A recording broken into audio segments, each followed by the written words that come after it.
Assalamualaikum. Welcome back to my channel again, English with Maruk. So let's start our today's lecture that is about postmodernism.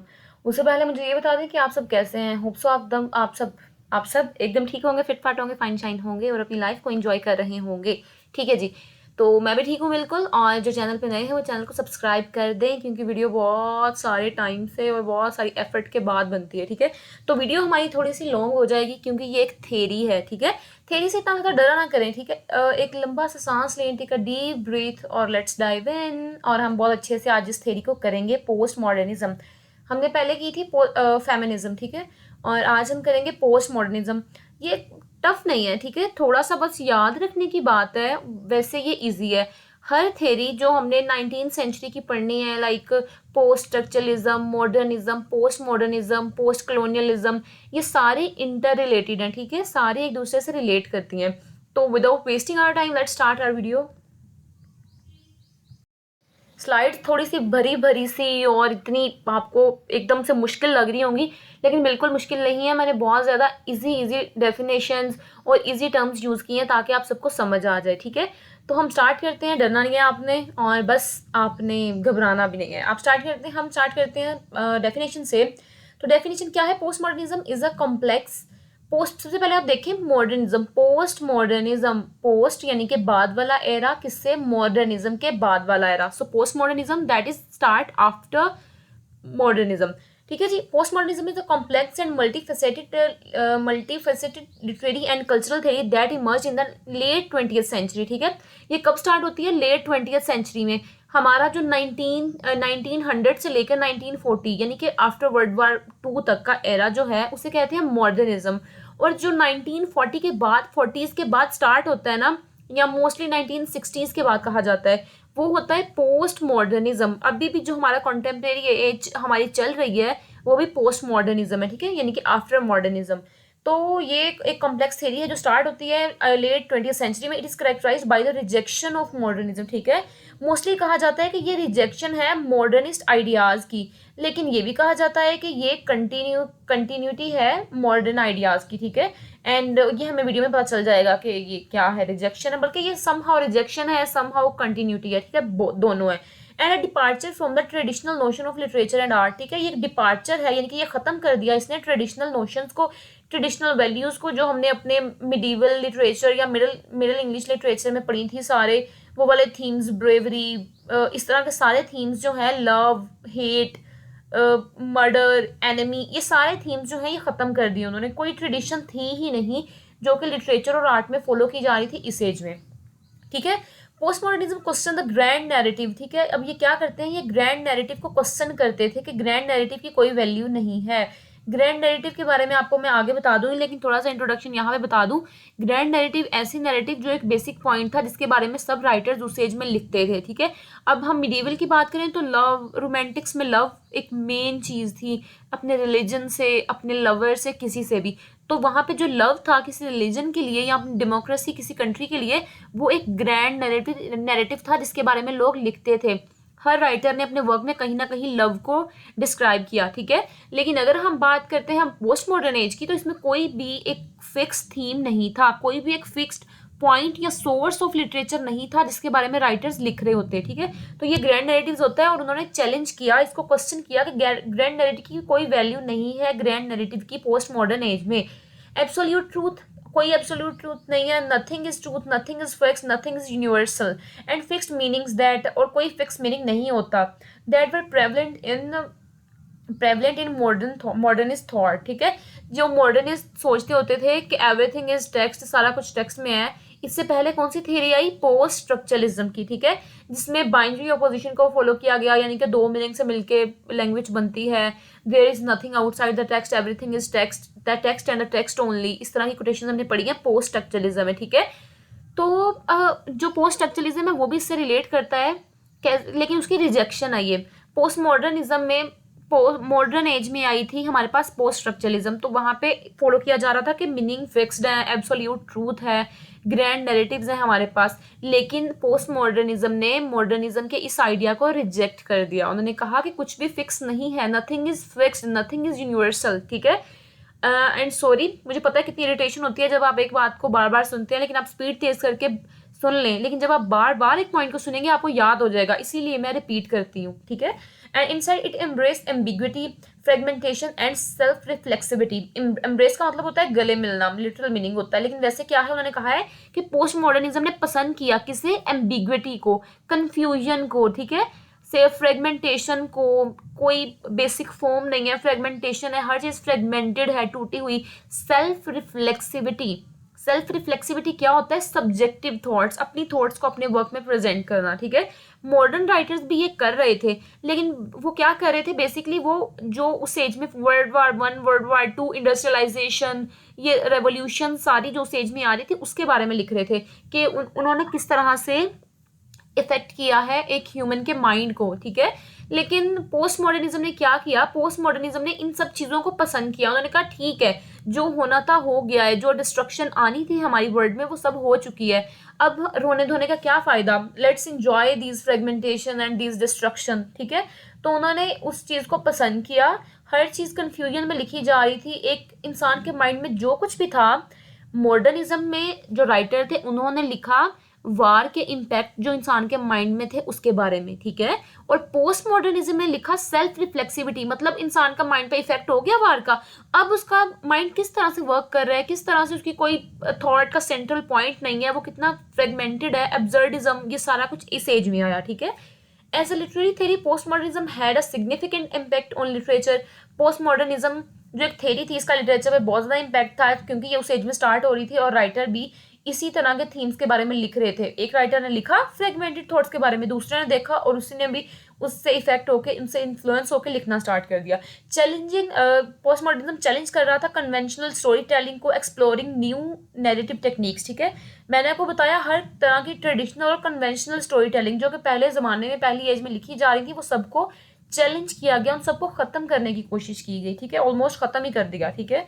और क्या explore किया गया, new ideas, new narrative techniques. Post modernism is a critic of modernity, ठीक है, क्या है, criticism किया जाता है मॉडर्निटी पे एंड मॉडर्न वैल्यूज पे। The modern era began in 1960s when French thinker like Jacques Derrida, Jean Lyotard, Jean Baudrillard and Michel Foucault rose to prominence, ठीक है।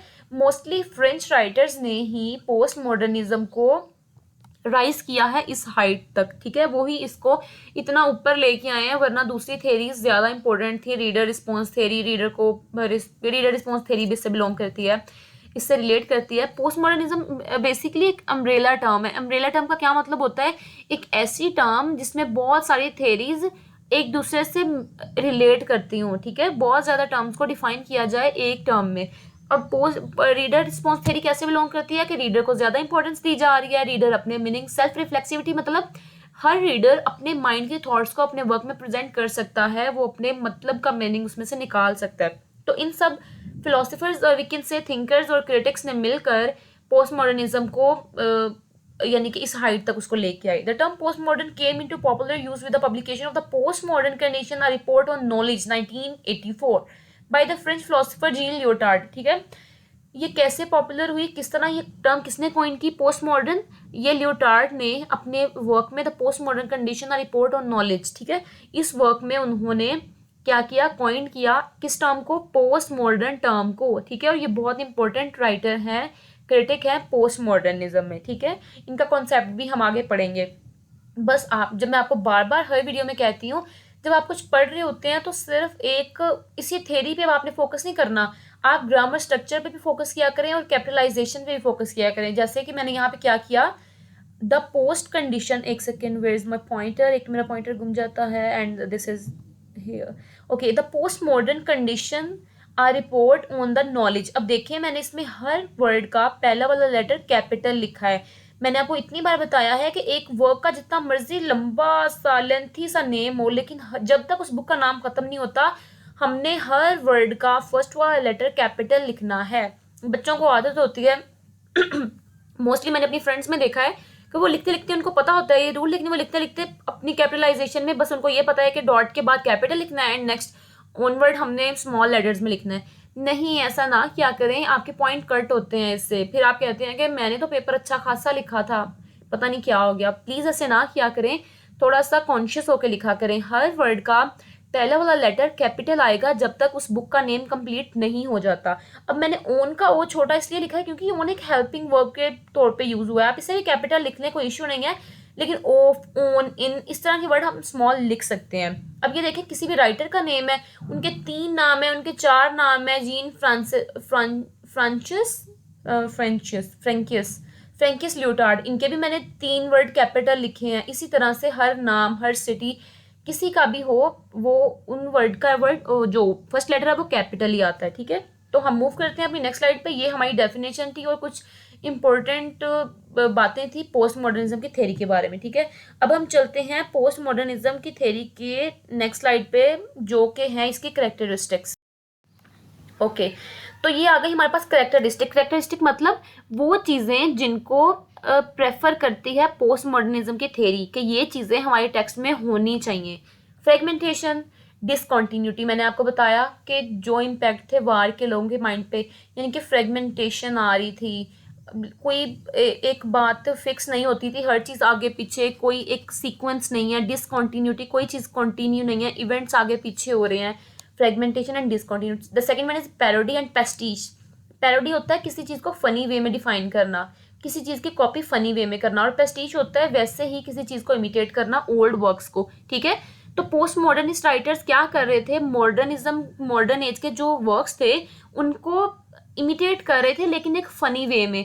मॉडर्निज्म ने लेमेंट किया, ठीक है, वो उन्होंने यानी कि वो रोए धोए अपनी डिस्ट्रक्शन पे, लेकिन इन्होंने क्या किया, पोस्ट मॉडर्निज्म के राइटर ने, ये खुश हो रहे थे, बस ठीक है जो होना था हो गया। उन्होंने फिर क्या किया, पोस्ट मॉडर्निज्म के ही दुखी वर्क्स को लेके आए, थोड़ा थोड़ा उनको इमिटेट किया अपने वर्क्स में, और एक फनी वे में। ठीक है, इन दोनों में डिफरेंस ये होता है, मतलब दोनों का यही है, कॉपी करना। लेकिन पैरोडी का मतलब है थोड़ा फनी वे में कॉपी करना, और पेस्टिज का मतलब होता है थोड़ा सीरियस में लेके उसी टॉपिक को सीरियस में डिफाइन कर देना कि हाँ ठीक है हो गया तो हम खुश हैं, एज सच कोई इशू नहीं है। ठीक है, उसके बाद ब्लैक ह्यूमर को यूज़ किया जा रहा था, मतलब कि जो सीरियस चीज़ें हैं उनको भी एक फ़नी वे में आयरनी, यानी कि उनको एक सार्केज़म, इनडायरेक्ट वे में उनको मॉक किया जा रहा था। ठीक है, स्कॉर्नफुल वे में उनको डिफाइन किया जा रहा था, सार्केज़म, मजाक करना, किसी चीज़ का मजाक उड़ाना।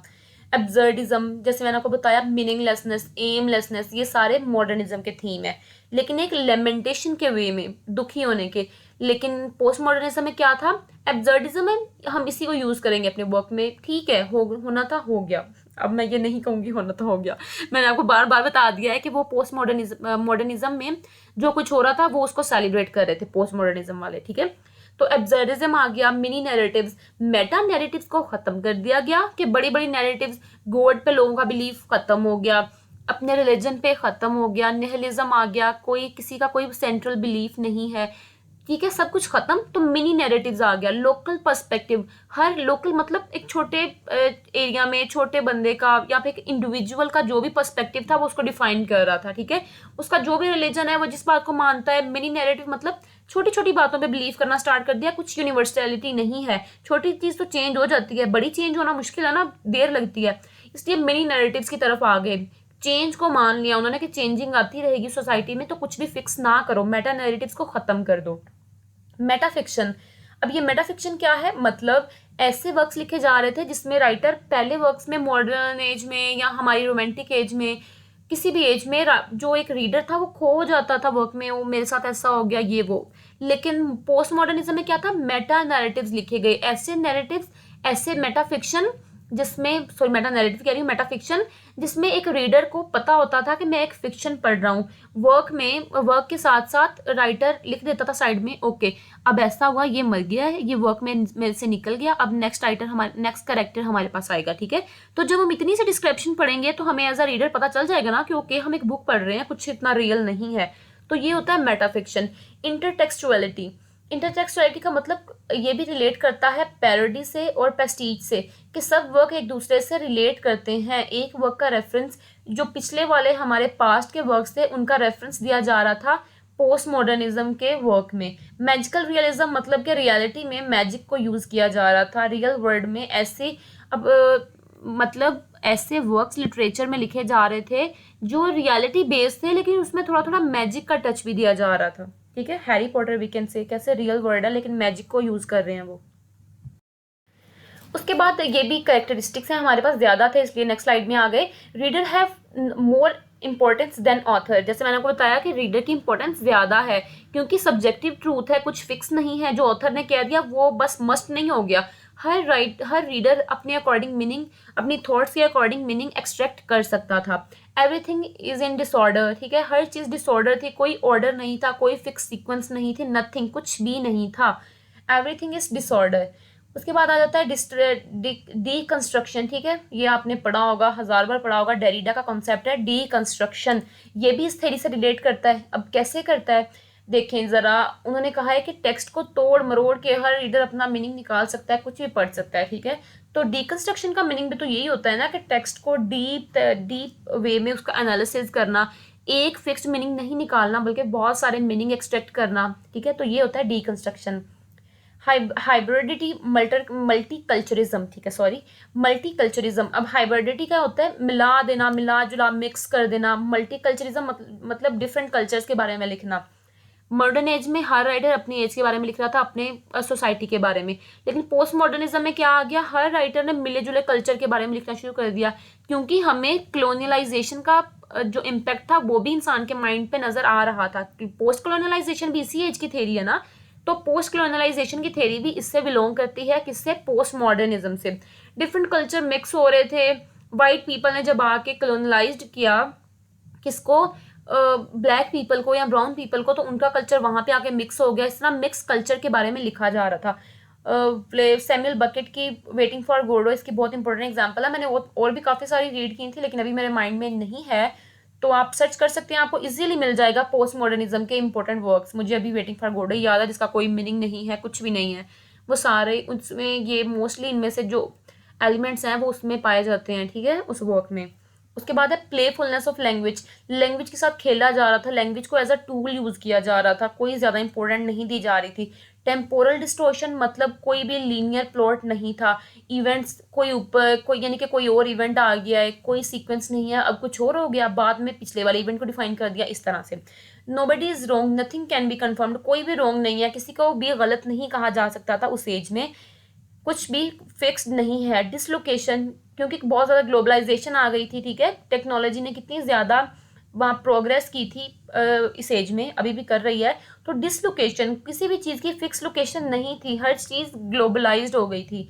इनस्टेबिलिटी ऑफ लैंग्वेज, जैसे मैंने आपको बताया कि मीनिंग्स आर कॉन्टेंजेंट, ठीक है, मीनिंग डिपेंडेंट होते हैं, मीनिंग फिक्स नहीं होते। इसी तरह से लैंग्वेज थी वो जो इनस्टेबल हो गई थी। अगर एक इंसान एक वर्ड से एक मीनिंग एक्सट्रैक्ट कर रहा है तो दूसरा उस वर्ड से कोई और मीनिंग ले रहा था according to his own thoughts, ठीक है।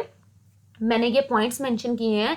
आप अगर अपनी थ्योरी को थोड़ा सा लेंथी करना चाहते हैं तो आप गूगल पे पॉइंट को मेंशन करके लिखें डेफिनेशन या फिर ऐसा कुछ, the concept of hybridity, the concept of temporal distortion in post modernism, ठीक है। हमारा जो एक बीएस में बेस्ट वे है ना स्टडी का, वो क्या करता है, डिपेंड करता है हमारी सर्चिंग पावर पे, ठीक है। हम किस तरह से सर्च करते हैं एक पॉइंट को, हमें बहुत अच्छे से सर्च करना आना चाहिए कि हम किस किस तरह से। अब आपने लिखनी है पोस्ट मॉडर्निज्म की थ्योरी, ठीक है। अब आप बस सर्च करते जा रहे हैं पोस्ट मॉडर्निज्म थ्योरी, तो क्या आएगा? हर वेबसाइट पे मोस्टली एक जैसा मटेरियल आएगा। लेकिन अब आपको पॉइंट्स मिल गए हैं, ठीक है, पॉइंट्स मिल गए, तो आप क्या करें? Deconstruction in the relation with post modernism, dislocation with the relation to postmodernism, instability of language in the theory of postmodernism। इस तरह से डिफरेंट कॉन्सेप्ट के थ्रू एक ही थ्योरी को सर्च करें और अपने मटेरियल को बना लें, अपना क्वेश्चन रेडी कर लें, ठीक है। तो इस तरह से थोड़ा कॉमन सेंस से काम लिया करें और अपनी थ्योरी को, अपने किसी भी क्वेश्चन को ज़्यादा अच्छा बनाया करें डिफरेंट कॉन्सेप्ट के थ्रू सर्च करने से। OMG, हमारी वीडियो आज बहुत लेंथी हो जाएगी, पहले ही 19 सेकंड की हो गई, मिनट की हो गई है, सेकंड की। उसके बाद हमारे कैरेक्टरिस्टिक्स हुए ख़त्म। अब आ गए रिजेक्शन के, किन चीज़ों को रिजेक्ट करते हैं, किसमें? पोस्ट मॉडर्निज्म में। मेटा नैरेटिव को ख़त्म करते हैं, कोई मेटा नैरेटिव नहीं है। गॉड पे बिलीफ खत्म हो गया, रिलीजन पे बिलीफ खत्म हो गया, अपनी कंट्री पे, अपनी लैंग्वेज पे, किसी चीज़ पे बिलीफ नहीं है। मेटा नैरेटिव्स खत्म, लोकल नैरेटिव आ गया, ठीक है। लोकल नैरेटिव क्या है? हर इंसान का अपना पर्सपेक्टिव है। सॉरी मैं थोड़ा तेज तेज बोल रही हूँ क्योंकि मैंने अपनी वीडियो को खत्म करना है, मैं नहीं चाहती मेरी वीडियो ज़्यादा लॉन्ग हो जाए। मैं खुद देखना पसंद नहीं करती थी लेंथी वीडियोस, तो मैं भी नहीं चाहती कि मेरी वीडियोस लेंथी हो जाएं, ठीक है। यूनिवर्सैलिटी और फाइनलिटी रिजेक्ट कर दिया गया यूनिवर्सैलिटी को। Truth is not universal. कोई चीज़ ट्रूथ नहीं है। अब आपके लिए एक चीज़ सच है, बाद में आपके लिए कोई और चीज़ सच हो जाएगी। एब्सोल्यूट ट्रूथ को रिजेक्ट कर दिया गया। There is no truth only interpretation, ये एक कोटेशन है, आप इसको मेंशन कर सकते हैं अपनी थ्योरी में। उसके बाद है बाइनरी ऑपोजिशन। पोस्ट स्ट्रक्चरलिज्म में बाइनरी ऑपोजिशन को किया जाता है, क्या किया जाता है, प्रेफर किया जाता है, ठीक है, कि हर चीज़ अगर एक ब्लैक है ऑब्वियसली दूसरा वाइट होगा, ठीक है, हायरार्की बन जाती है, वाइट को इंपॉर्टेंस दी जाती है, ब्लैक को नहीं दी जाती। पोस्ट मॉडर्निज्म ने क्या किया, सबको सबके राइट्स मिल रहे थे, कॉलोनाइजेशन खत्म भी हो रही थी अब, ठीक है, तो क्या हो रहा था, मैंने आपको बार बार बता रही हूँ, हर थेरी एक दूसरी थेरी से रिलेट करती है। तो इन्होंने क्या किया, इन्होंने बाइनरी ऑपोजिशन को खत्म कर दिया। बाइनरी ऑपोजिशन है, ठीक है, कि एक मीनिंग एक चीज दूसरे से रिलेट करती है, एक मीनिंग दूसरे से रिलेट करके बाहर आता है, बनता है, लेकिन क्या है, बस ये नहीं कि दो होते हैं, एक वर्ड से बहुत सारी वर्ड्स एक्सट्रैक्ट किए जा सकते हैं। ब्लैक व्हाइट, हमने कलर की बात की तो हर कलर इससे रिलेट करता है, ठीक है। तो बाइनरी ऑपोजिशन को एकदम खत्म नहीं, मतलब कि इसको डिनाई किया जा रहा था, इसको चैलेंज किया जा रहा था कि बस दो चीजें नहीं, और भी बहुत सारी टर्म्स एक बात करने से सामने आ जाती हैं, ठीक है। और हायरार्की सिस्टम को भी खत्म किया जा रहा था। Sorry, let me take a break. Okay, तो हायरार्की सिस्टम को खत्म किया जा रहा था। जब दो चीजें ही नहीं है तो हायरार्की कैसे बन सकती है, वाइट सुपीरियर कैसे हो सकता है, मेल फीमेल की कंपैरिजन में कैसे जो है सुपीरियर हो सकता है, ठीक है। तो इस तरह से बाइनरी ऑपोजिशन को चैलेंज किया गया। उन्होंने कहा कि बहुत सारे मीनिंग है, बस दो नहीं है, बाइनरी का तो मतलब ही दो होता है। नो कोहेरेंट सेंटर, अब कोई कोहेरेंट सेंटर ही नहीं है, उन्होंने गॉड को मानना खत्म कर दिया, तो कोई सेंटर नहीं है, किसी वर्क में किसी बेसिक सेंटर के बारे में बात नहीं की गई। ऑथर्स इंपॉर्टेंस, ऑथर की इंपॉर्टेंस को रिजेक्ट कर दिया गया, जैसे हमने पढ़ा कि क्या है, रीडर इंपॉर्टेंट होता है। Sceptical of power and ideology, power and ideology को उन्होंने खत्म नहीं किया, लेकिन स्केप्टिक थे, उनको शक था, ठीक है, कभी पावर किसी के पास, कभी पावर किसी के पास। आप खुद देखें, ये पॉइंट, हर पॉइंट एक दूसरे से रिलेट करता है, ये भी इससे रिलेट कर रहा है। कैसे कर रहा है, अगर कोई इंसान बहुत पावरफुल हो जाएगा तो क्या होगा, वो centre of the age, centre of attraction बन जाएगा। तो क्या हो रहा था, पावर चेंज होती रहती थी। अगर एक इंसान मिडिल क्लास से बिलोंग कर रहा है, नेक्स्ट स्टेज में वो क्या कर रहा था, वो एक अपर क्लास से बिलोंग कर रहा था, जैसे हमने चेरी ऑर्चर्ड में पढ़ा था, लोपाकिन, ठीक है, कैसे वो पहले एक सर्व था और बाद में वो ऑनर बन जाता है चेरी ऑर्चर्ड का, ठीक है। इस तरह से जो पावर एंड आइडियोलॉजी, एक पावरफुल इंसान का जो आइडिया होता है ना, जो आइडियोलॉजी होती है, उसी को माना जाता है। लेकिन क्या था, लोग स्केप्टिक थे, पावर है, आइडियोलॉजी है लोगों की, लेकिन सबकी अपनी अपनी है। अगर किसी के पास पावर है तो वो चेंज हो रही है, कभी किसी के पास, कभी किसी के पास। So there is no coherent centre, there is nothing that is fixed. Okay, तो अब हमारे पास आ जाती हैं स्लाइड्स, जो 3-4 स्लाइड्स आएंगी, जिनमें हम पढ़ेंगे फेमस क्रिटिक्स को जो कि पोस्ट मॉडर्निज्म से बिलोंग करते हैं, ठीक है। The French philosopher Jean Leotard offered a critical understanding of what is called the grand narrative, ठीक है। ग्रैंड नैरेटिव के बारे में किसने बात की थी, लियोटार्ड ने, आपने याद रखना है, ग्रैंड नैरेटिव के बारे में लियोटार्ड ने बात की थी अपनी बुक में द पोस्ट मॉडर्न कंडीशन। उन्होंने कहा कि उन्होंने रिजेक्ट किया, there is no longer room for such totalising narrative, यानी कि इन ग्रैंड नैरेटिव की अब कोई वैल्यू नहीं है, इन सबको खत्म होना चाहिए, मिनी नैरेटिव्स आनी चाहिए, ठीक है। उसके बाद जो हमारे पास नेक्स्ट क्रिटिक है मिशेल फोको, मैं इनको माइकल कह देती हूँ, दैट इज मिशेल फोको, ठीक है। ये भी फ्रेंच फिलोसोफर है और क्रिटिक है, मिशेल फोको। इन्होंने आइडियाज और नॉलेज और इन्होंने नॉलेज और पावर के बारे में बात की है कि किस तरह से इन्फ्लुएंस करते हैं हमारे पोस्ट मॉडर्न लिटरेचर को। फोको की जो बहुत मोस्ट इंपॉर्टेंट कॉन्सेप्ट है वो डिस्कोर्स का है, ठीक है। अब किसी के पास डिस्कोर्स क्या होता है, बात करना किसी से। Foucault discusses discourse as a way of organizing knowledge and that establish institution of power, ठीक है।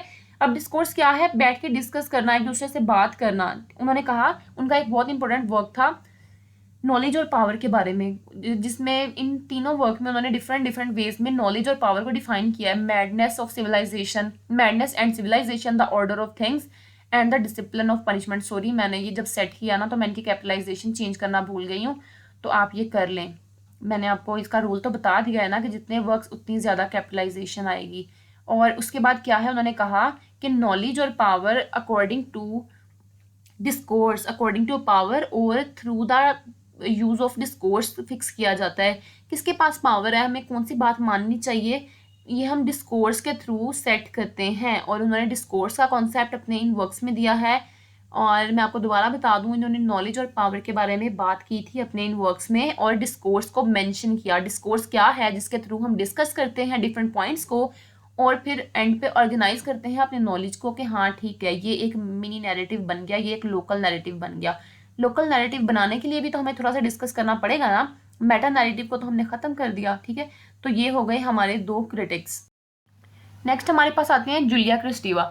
हमने पढ़ी थी इसकी एक कॉन्सेप्ट पढ़ा था इंटरटेक्सचुअलिटी का, अभी इसके करेक्टरिस्टिक में। तो ये किसने दिया है? जूलिया क्रिस्टीवा ने। इनके important work word dialogue and novel in 1966 में, वर्ड डायलॉग एंड नॉवल।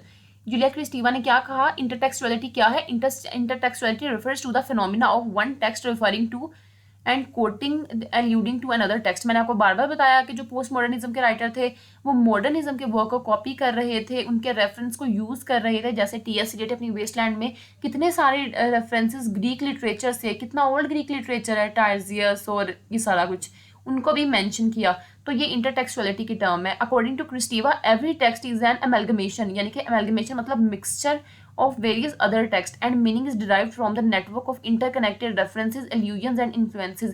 और मीनिंग भी इसी तरह से डिराइव किया जाता है अकॉर्डिंग टू कॉन्टेक्स्ट, ठीक है। ओके, पोस्ट स्ट्रक्चरलिज्म में डिनाई किया जा रहा था कि meaning according to context search नहीं किया जाता। कॉन्टेक्स्ट का मतलब है उस वक्त के हालात उस वक्त के हालात जब उस मीनिंग को, उस वर्क को लिखा जा रहा था, ठीक है। उन्होंने कहा there is nothing outside the text, text के अलावा कुछ नहीं है। लेकिन इन्होंने क्या कहा कि बहुत सारे मीनिंग्स होते हैं, बहुत सारी और भी, जैसे हम ये नेक्स्ट जो कॉन्सेप्ट है जैक्विस डेरिडा का पढ़ेंगे, डिफरेंस का, ठीक है। उन्होंने कहा कि हर मीनिंग दूसरे मीनिंग से रिलेट करता है और एक मीनिंग से बहुत सारे मीनिंग एक्सट्रैक्ट किए जा सकते हैं। इसी बात को जूलिया क्रिस्टीवा ने कहा कि उन्होंने अपने वर्क्स में दूसरे रेफरेंसेस को यूज़ किया और मीनिंग भी डिराइव किए अकॉर्डिंग टू देयर कॉन्टेक्स्ट, ठीक है। हर राइटर अपने कॉन्टेक्स्ट, अपने हालात के अकॉर्डिंग, हर रीडर अपनी मर्जी से, अपनी थॉट से अकॉर्डिंग मीनिंग एक्सट्रैक्ट कर सकता है, ठीक है। तो ये इंटरटेक्सचुअलिटी का हमें कॉन्सेप्ट दिया जूलिया क्रिस्टीवा ने। नेक्स्ट कॉन्सेप्ट हमारे पास आ जाता है जैक्विस डेरिडा का, डिफरेंस का। Derrida introduce the concept of difference in his book speech and phenomena. It concern with the relationship between text and meaning. उन्होंने मीनिंग और टेक्स्ट के बारे में बात किया। डिफरल, अब ये जो डिफरेंस का वर्ड है ना, ये डिफरर और डिफरल से मिल के बना है, ठीक है। इसका डिफरल का मतलब होता है meaning is always pointing to another meaning. अगर हमने कहा लाइन, सो मतलब ब्रेव, ठीक है। इसका मेटाफोरिकल मीनिंग आ गया ब्रेव, और डेंजर भी हम डेंजरस भी कह सकते हैं। इस तरह से एक मीनिंग दूसरे वर्ड की तरफ पॉइंट करता है कि इस वर्ड से और भी वर्ड बन सकते हैं। डिफर क्या होता है? To differ is to displace, shift और इल्यूड, शिफ्ट कर देना। इसमें अब डिफर में एंटोनिम्स भी आ जाते हैं और सिनोनिम्स भी आ जाते हैं। इसी तरह से जब हम एक वर्ड बोलते हैं एज अ सिग्निफायर, सिग्निफाइड, वो वाले कॉन्सेप्ट भी इससे रिलेट करते हैं, तो हमारे माइंड में और भी बहुत सारे मीनिंग्स आ जाते हैं, ठीक है। तो इसी तरह इसी के थ्रू फ्रेगमेंटेशन क्रिएट की जाती है, एब्सर्डिज्म क्रिएट किया जाता है, जिसका कोई मीनिंग नहीं होता, कोई सीक्वेंस नहीं होती, बस वर्ड्स का एक कलेक्शन ऑफ वर्ड्स है जिसका कोई मतलब नहीं है, ठीक है। तो इस तरह से ये वाला कॉन्सेप्ट हमारी पोस्ट मॉडर्निज्म की थ्योरी से बिलोंग करता है, द कॉन्सेप्ट ऑफ फ्रेगमेंटेशन से, एब्सर्डिज्म से, ठीक है। उसके बाद है डीकंस्ट्रक्शन का। मैंने आपको बताया था डीकंस्ट्रक्शन का कॉन्सेप्ट ही हमारी थ्योरी से बिलोंग करता है।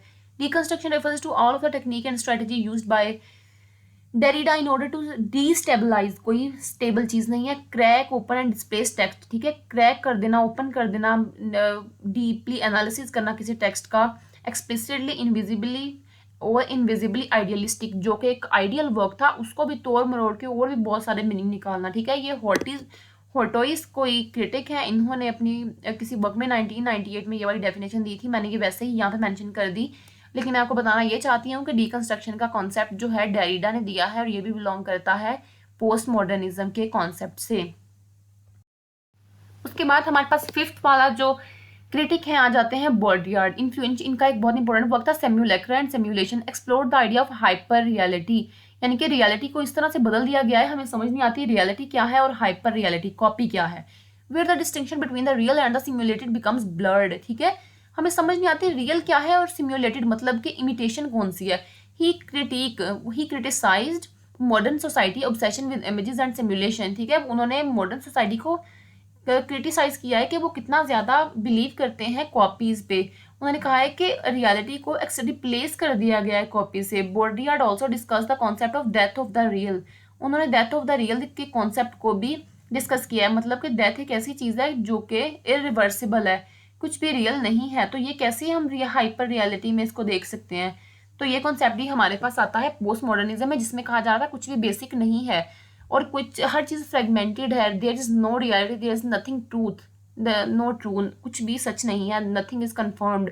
तो हाइपर रियलिटी का मतलब है अपनी तरफ से कोई भी रियलिटी बना देना और उसमें इतना ज़्यादा बिलीव करना कि हमें पता ही ना चले रियलिटी कौन सी है, ठीक है। तो ये भी रिलेट करता है पोस्ट मॉडर्निज्म के कॉन्सेप्ट से। डेथ ऑफ द रियल में उन्होंने एक कॉन्सेप्ट दिया था, बेसिकली ये इस थ्योरी में इतना ज़्यादा इंपॉर्टेंट नहीं है, लेकिन आप बताना चाहते हैं तो बता दें कि डेथ एक इरिवर्सिबल प्रोसेस है, ठीक है। तो बॉडीगार्ड कहते हैं कि ये तो एक मेटा नैरेटिव है, लेकिन इसको इन सब को डिनाई कर दिया गया, डेथ को डिनाई कर दिया गया पोस्ट मॉडर्निज्म में।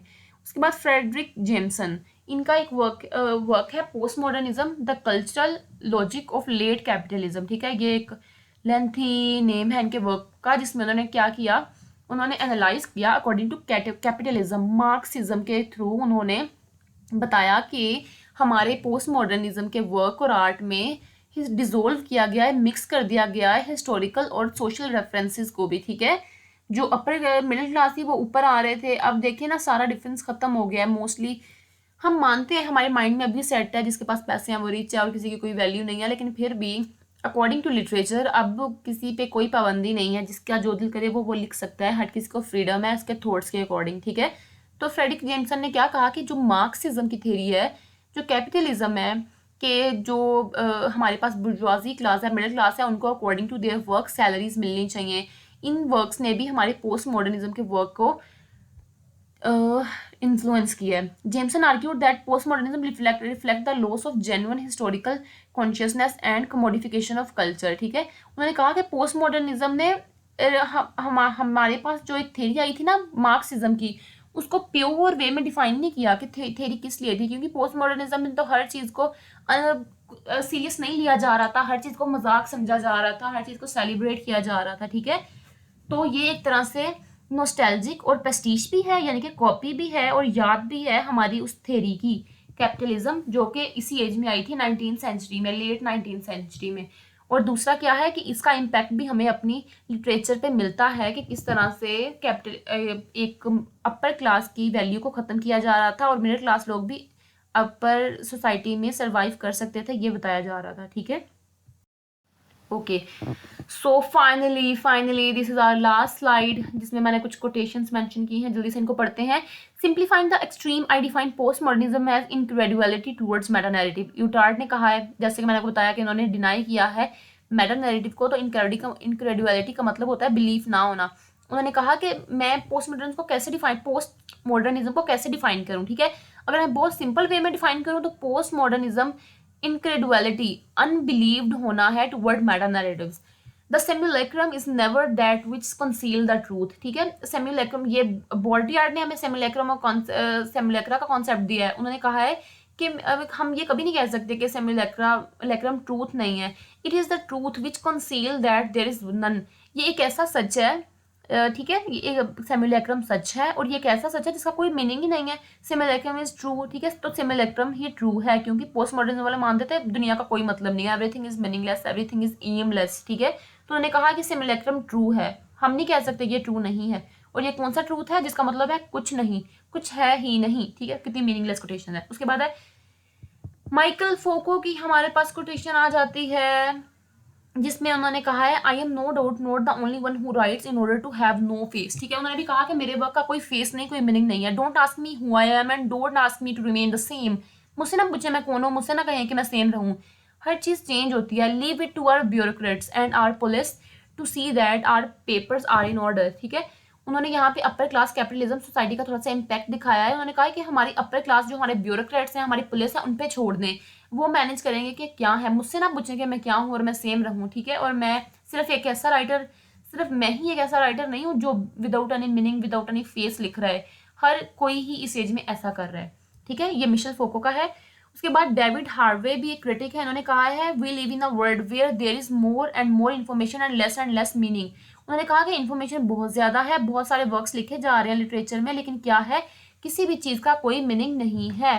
There is no meaning, only knowledge. उसके बाद हमारा लास्ट कोटेशन है वुल्फगैंग आइजर, ये भी एक क्रिटिक है। इन्होंने कहा है in the post modern the authority of the author tends to diminish and autonomy of the reader to increase. उन्होंने क्या कहा अपने वर्क में, हमने पढ़ा है कि ऑथर की पावर को ख़त्म किया जा रहा था, टेंस टू डिमिनिश, ऑथर की पावर को ख़त्म, डी एंड द ऑटोनॉमी और freedom of the reader to increase, और रीडर की फ्रीडम को इंक्रीज कर दिया गया कि रीडर अपनी सब्जेक्टिव यानी कि सब्जेक्टिविटी के अकॉर्डिंग लिखा जा रहा था ना, कि हर इंसान अपनी थॉट्स के बारे में लिखे।